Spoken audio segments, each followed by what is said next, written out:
So we've been talking about the attitude of our heart. How exciting. I'm sure everybody has been studying on their own. We talked about the Old Testament understanding of favor, right? Followed with reward, and then ultimately our lifestyle. All three of those things mattering to really God's deliverance of Israel out of the land of Egypt and into the land flowing with milk and honey. I was in a play in college. I can't say that, but I almost saying it that way.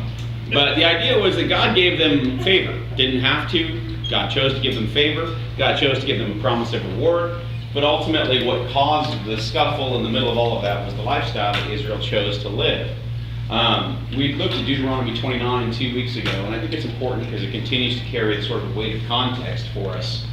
But basically where the children of Israel were being questioned about the roots of the poison in their lives that was causing them to walk away from God, ultimately to say they will invoke a blessing on themselves thinking I'll be safe, even though I persist in going my own way, they'll bring disaster on the watered land as well as the dry. So the idea that basically we bless ourselves and bring it into more of a modern day context, excuses. Excuses are the ultimate personal blessing. We are excellent at it. We excuse ourselves because of our whatever's going on in our lives from being godly, from being what God's called us to do, from living according to His biblical code. We use excuses. And excuses are kind of built into who we are. We live in a society where excuses are kind of built in to our preparedness, and we're going to see that in one of the parables that Jesus tells today. The idea that I can live however I want. And even though I'm confronted with it, now I'm talking about Christians specifically, this is not a context for people who are not of the Christian faith, that even when I'm confronted with my sin, I show no remorse. My first words are an excuse, an explanation to how I'm living, how I'm acting. So we talked last week about the options that we have, life or death on the table, according to Moses in Deuteronomy 30, right? He says, I brought you life, the message of life. It's not beyond your reach. It's not beyond your ability to comprehend. Or you can have death, which is your choice. And so we talked about option one was bringing others to Christ through our actions, seeing the kingdom of heaven prosper, and seeing lives transformed through Christ. It seems like the obvious option, right? I mean, most of us in this room would like to say that's the obvious option. I would hate to think that there's a room full of Christians somewhere who's like, well, can I see the other option? Right? I'm just curious. Can I have all that plus cash? Because the other option was really to do nothing, to be useless, right? To walk in hypocrisy. Really, no Christian should be choosing that, at least not boldly, right? You want to do it when no one's looking, that's on you. But the idea that really we are supposed to be choosing life. We are supposed to understand that there's nothing that we are taught by God that is outside of our ability to comprehend. That the law, the scripture, God's expectations are completely within our grasp, and no one should have to make that travel for us. So this week, 2 Samuel 22 is an interesting thing. So in 2 Samuel 22, we have David writing a song, basically, a poem, where he's expressing his appreciation of everything God has delivered him from. And he goes on and talks about all these amazing things that God has done to deliver him. And right in the middle of it, he says, the Lord has dealt with me according to my righteousness. Now remember, this is positive, not negative. Right? Most of us are like, God's, He's getting me because I've been messing up. David, this is positive.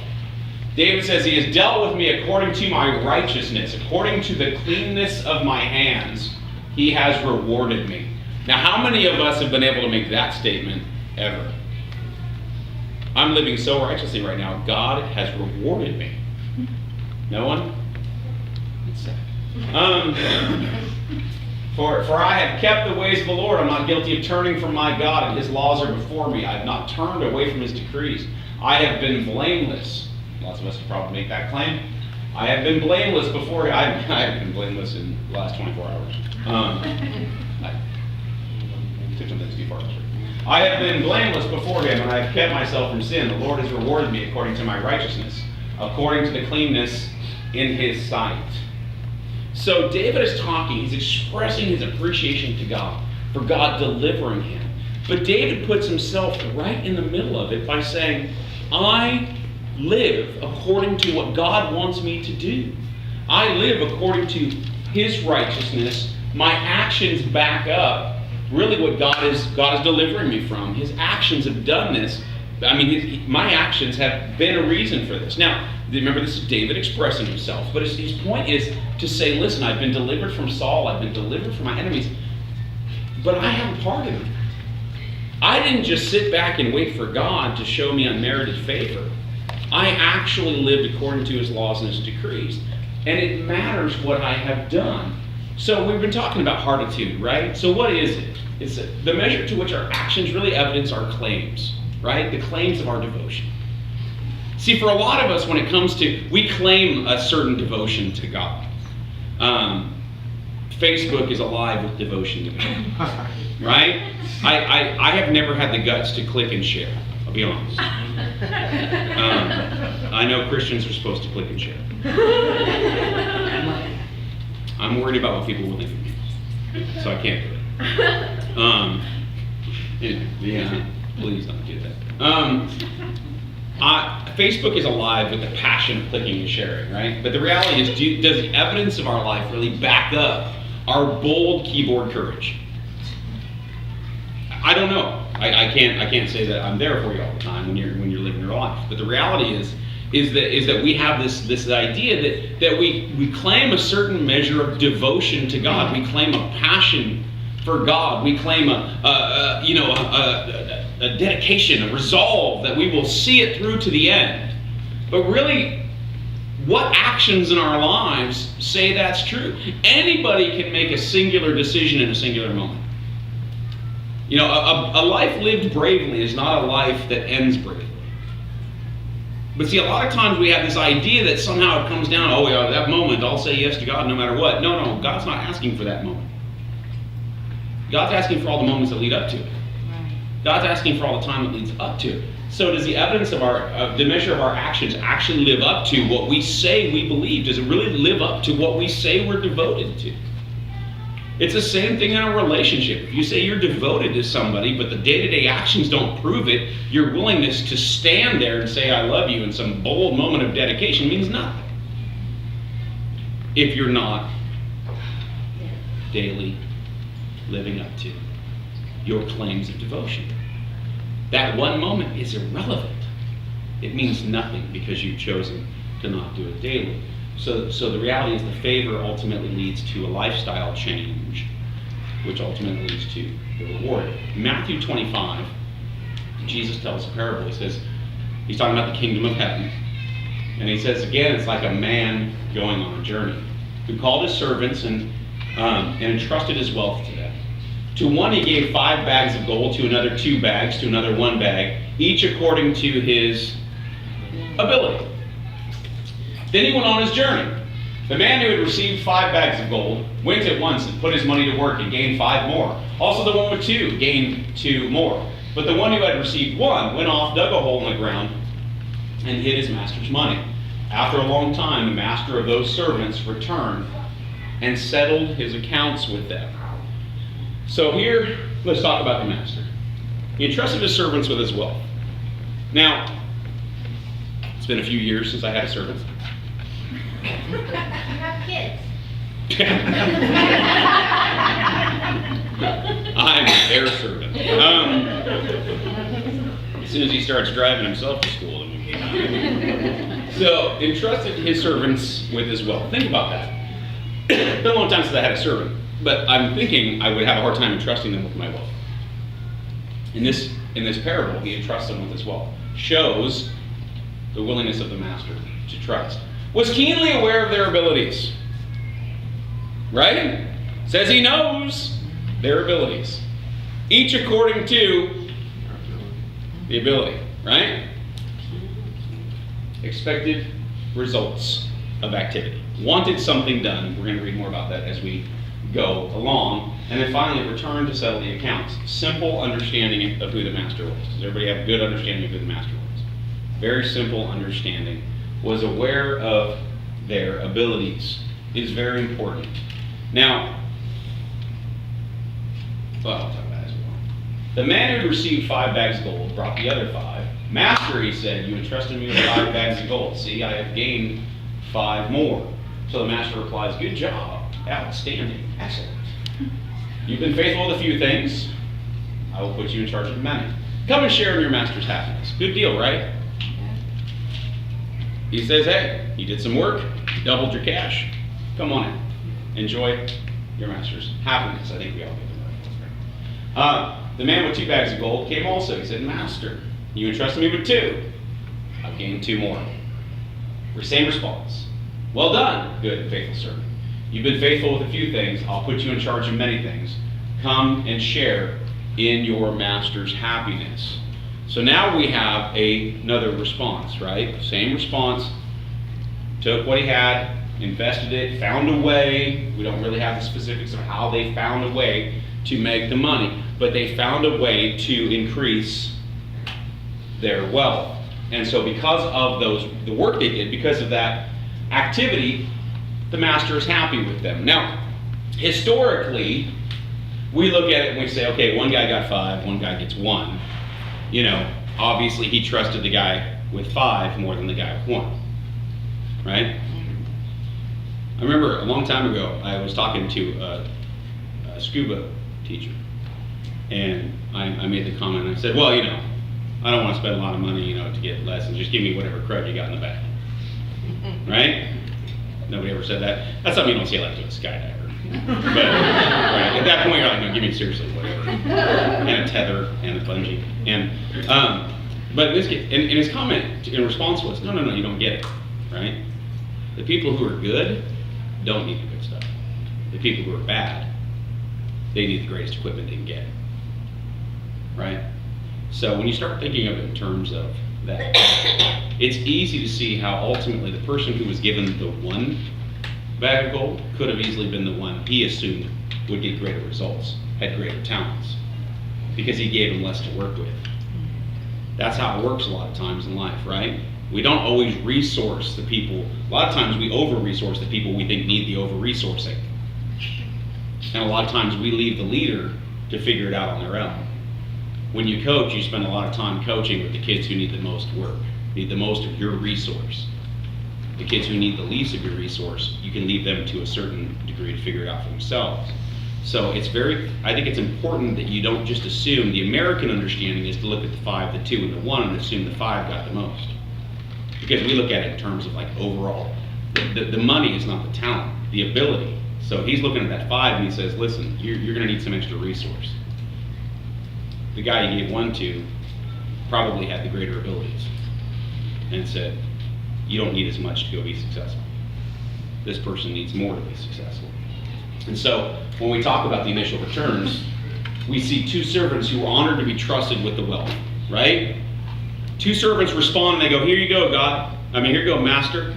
I took the 5 bags of gold, I took the 2 bags of gold. I'm so excited you've given me this chance. I'm gonna get right to work. And they worked hard to reward the master. They went right out to it. The Bible says they went right out to it and got to work to reward the master. And ultimately they were the ones who were in turn rewarded. So they rewarded the master with their efforts. He then rewards them by acknowledging their efforts. At no point does he say, oh, because you made 5 out of 5, that's the issue. No, he's acknowledging their efforts. So this is the man who received the 1 bag came, master. Now, go back to blessing, right? How do we bless ourselves? Make excuses. Master, he said, I knew that you were a hard man, harvesting where you have not sown, gathering where you have not scattered seed. So I was afraid, and I went out and I hid your gold in the ground. See, here is what belongs to you. So he responds with, see, here is what belongs to you. So here's the scared servant, right? He's already got his excuse built in. He was ready. The other 2 came up to him and said, here you go. I just want you to know I went to work for you. I did what I could. This person was so prepared with his excuse. He walked up and he said, hey, look, I know you're a hard man. I know that you're a terrifying man, and I want to make sure that I was prepared to give you back exactly what you gave me. I was just going to give you back this 1 bag. This is what you gave me. He was just, I remember I was sitting in the presence of greatness, and it was really interesting. This director, he's the director of business finance for Whittier University, one of the top. He was on America's top 5 most highly innovative business minds, and I got a chance to sit and listen to him for a full day back in July. And he said something that really shocked me. He said, smart people fail at business every day because they're smart. And they're always constantly overthinking things, and that business is much more simple than people think. Undercut, provide resource, make money. That's all it is. And he was talking about how smart people, really struggle at business. And the idea that this guy is obviously prepared. He's got his excuses worked out. He's obviously worked out the deal. He dug a hole. He put it in the ground, preparing, right, preemptively for what? The return of the master. He was prepared. This guy had thought through every step of the process. So before you think he's the talentless one, you might want to overthink that. Some of the smartest people I know are the most excuse-ridden people I know. Because they're really good because you can't argue with them because they're smart and they have an excuse for everything. And so he had prepared a long time in advance for that excuse. And he returned only what he'd been given. That's it. He returned only what he'd been given. He never understood the master he worked for. And you'll find out why in just a second. He never understood the master he worked for. He returned only what he had been given. A lot of us as Christians live our lives that way. Well, I've given my heart to Jesus. He's happy. And you're welcome. And God's like, no, what? Did you not read the rest of the New Testament? I mean, I appreciate you reading that little part. But a lot of us never understand the master that we work for and what exactly it is that he wants us to do. So here's the master's response. You wicked, lazy servant. Never a good start. When someone calls you wicked and lazy. Right? Like lazy's okay. Wicked probably depends if you live in Boston. But you wicked, lazy servant, right? No. Look it up. You wicked, lazy servant. So you knew that I harvest where I have. See, this is where he's acknowledging the premeditated nature of his excuse me. You knew that I harvest where I haven't sown, and where I haven't scattered seed. And he says, well, then you should have put my money on deposit with the bankers, so that when I returned, I would have received it back with interest. There's no excuse for not doing something, is what he said. I don't know how many of you have money in the bank. This is America. Okay, probably most of it's with Visa. But how hard is it to earn interest on your money at the bank? If you just leave it there, you don't have to do anything. And it isn't that much. Anybody ever look at their interest rate on their checking account? Right? You're like, you add in the cost makes for you to print a statement, I'm losing $5 a month. Right? The idea is that Jesus is saying, the master looks at him and says, all you had to do was put it in the bank and make something. All you had to do was do this and do something. It's not even much, but it's something. And the reality is, a lot of us aren't even doing that with what God's given us. We're not even investing in somebody else. We're just leaving whatever God gave us buried in the sand until the day returns and I get to go, hey, my soul. That's what you gave me. And that's not understanding the master. The master wants you out investing what he gave you. There's no excuse for not doing something. There's no excuse for not acknowledging that God's given you talents and abilities and gifts and relationships. There's no excuse for throwing that away because you've already got your excuse. It's going to be an interesting line, right? When we're talking about the book of Revelations, and everybody's hanging out and chatting before we get to go in, the people who are going to be over in the complaints department, that's going to be fantastic, right? Well, I know that I didn't get in, but I'm going to go down here and explain why. We've got our excuses built in. God, I can't do this. I'm shy. My life hasn't been a good example. It's not my calling. Whatever our excuse built in, we have this victim mentality to begin with. It's what my mom said to me. It's what my dad didn't say to me. It's what my uncle said to me. It's what my teacher didn't, my English teacher in 3rd grade didn't believe in me. It's ruined me for life. Mrs. Smith. you know, told me I couldn't do grammar and syntax. She tried. Not my game. But the idea is that we have these built-in excuses to where everything becomes an excuse. Like we're prepared. We got our excuse card in our back pocket and we're ready. And we're waiting for the chance someone gets in our face about something so I can go, no, I can't do that. Here's why that can't happen. You know, instead of just responding and saying, you know what, God, whatever you want from me, you're going to get it. You know, it may not be a ton. I may not be able to go, you know, it may not be a whole lot there. But I'm going to give you everything I've got. I'm going to pour it into this. I'm going to take advantage of this moment or whatever. And I might fumble my way through it. I may say all the wrong words. I may not do it right, but I'm going to give you what I have. You know, and that's where you get to say, God, I want to be the 5 bags of gold guy. If I don't have any abilities, over-resource me, God, and give me 1,000 chances, I'm bound to get 3 right. But keep giving me chances. I don't want to be the one with the 1 bag of gold that you're going, hey, you're super talented. Make it happen. That's a lot of responsibility. So the reality is there's no excuse for not doing something. Some kind of investment in the future. We can't have our excuses built in and ready to go. You know? I really want to tell football story right now. Take the bag of gold from him and give it to the one who has 10. Well, that part seems fair. Right? All the work our government's doing not to let that happen. For whoever has been given more, they will have an abundance. Whoever does not have, even what they have will be taken from them. And remember he was lazy and wicked, right? And throw that worthless servant outside into the darkness, or there will be weeping and gnashing of teeth. Obviously, that will be the expression of hell in that moment. There's that term worthless again. Uselessness, worthlessness. Obviously not something God appreciates, is worthlessness and laziness and uselessness in people. He struggles with that. The church at Laodicea we talked at length about. He does not want uselessness from those who claim to be his followers. He's given you according to your ability. God will resource you according to your ability. If you don't invest that, you will ultimately be responsible for it. Be careful what excuses you have built in. Be careful what excuses you find yourself using all the time already.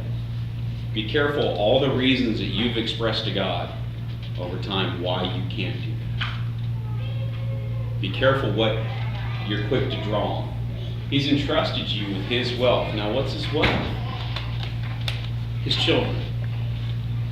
He's entrusted us as the church with the people in our community. He's entrusted us as the church with the people around us. He's entrusted us as the church with doing the work that he has set apart for us here on earth. And he expects gains. Very clear from this. He expects gains. He's not going to be happy with us handing him just, well, here you go. I saved me. He's not happy with that. He expects gains. And ultimately, he's going to return to settle the accounts with us. That just sounds ominous, right? Return to settle the account. But he will return ultimately to say, what did you do with what you've been given? Did you successfully invest who you are and the people around you? Did you successfully invest the resources I gave you into what I wanted to see get done? Or did you hold it back? Did you bury it in the sand? Did you hope that if you just don't do anything, but in the end you could just return what you've been given? He's not going to be happy with it. He wants us to have an attitude that says, I will go do it. I will get invested. I will pour myself into the people around me. I will care about them.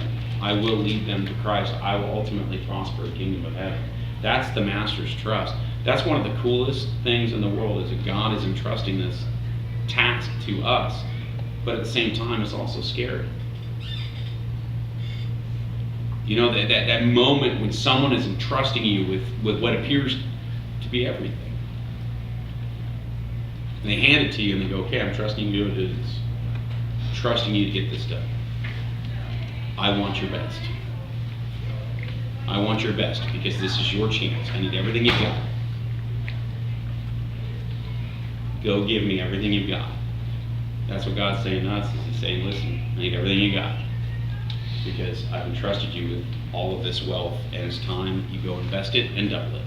So, let's pray. And we'll get you out of here. Father, we just thank you so much for this morning. God, I pray that we are challenged this week with being good stewards of the resources that we've been given, the wealth of the people around us. May we invest, and may we bring back gains to the kingdom of heaven. In your name. Amen. All right, you guys are dismissed. And to go watch baseball. It is